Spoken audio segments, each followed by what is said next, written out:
I was recently going over the driving handbook with my two kids because they're getting their learner's permit now.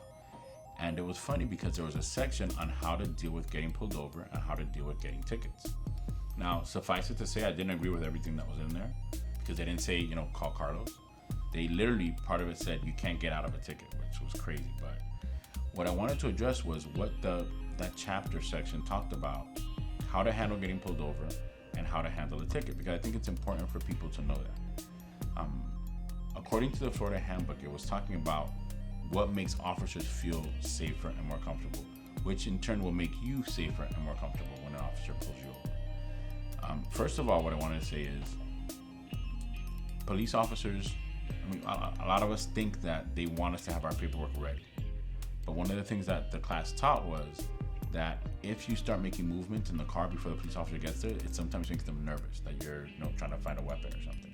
So the most important thing is leave your hands at 10 and 2 on the steering wheel when the officer arrives, so the officer can see your hands and see you don't have any weapons. So once the officer walks up to the window, always be polite, be nice. Obviously that goes a long way. It's very simple advice, but it's good advice. And then wait until the officer asks you for your documentation to then look for it. And then as you're going to look for it, explain to the officer where you're going to reach to get it, so the officer knows exactly what you're doing. And take your time, do it slowly so the officer can see your hands while you're doing it. Once you hand the officer your documentation, it's going to be your license, your registration, and your insurance.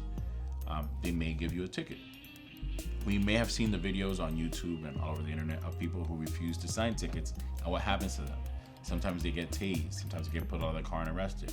You don't want to be that person. Do not be that person.